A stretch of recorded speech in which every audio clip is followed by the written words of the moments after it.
Hello students of class 8 subject science, and today we will learn about displacement reaction. तो dear students, आइए आज हम displacement reaction के बारे में सीखते हैं. तो what is displacement reaction? Displacement reaction जो है ये क्या होती है? The reaction in which an element replaces the element of a compound is known as displacement reaction.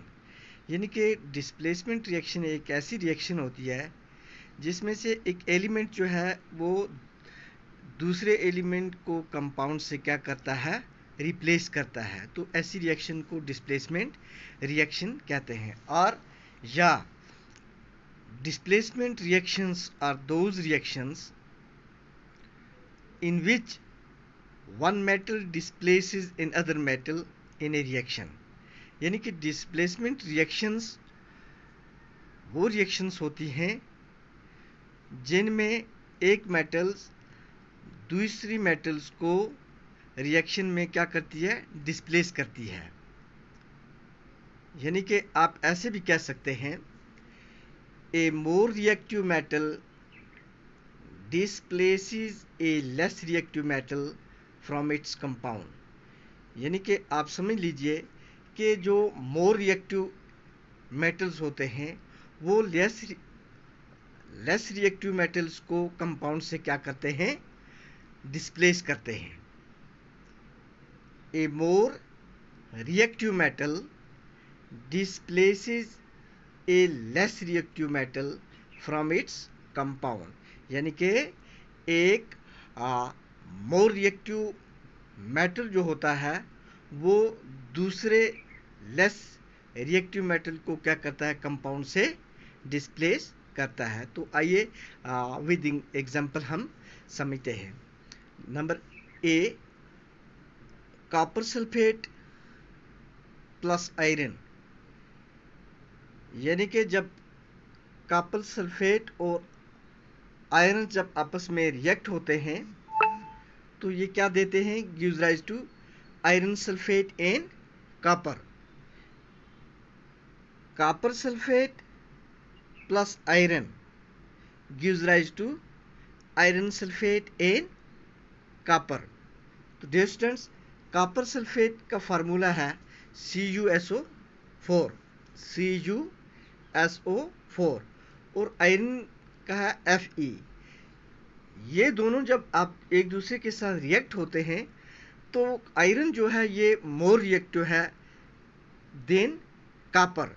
तो आयरन जो है ये कॉपर सल्फेट जो कंपाउंड है इसमें से इसको क्या करता है, डिस्प्लेस करता है. यानी कि इसे रिप्लेस करता है और एक नया कंपाउंड बनाता है iron sulphate FeSO4 plus copper. यानी कि कॉपर सल्फेट सॉल्यूशन जो है ये जब आयरन के साथ रिएक्ट होता है तो आयरन जो है ये कॉपर सल्फेट से कॉपर को रिप्लेस करता है, डिस्प्लेस करता है और नया कंपाउंड बनाता है iron sulphate FeSO4 plus copper जो रिप्लेस करता है, तो कॉपर अलग हो जाता है. तो dear students, next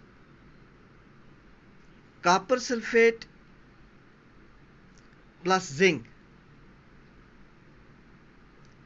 copper sulphate plus zinc gives rise to zinc sulphate plus copper.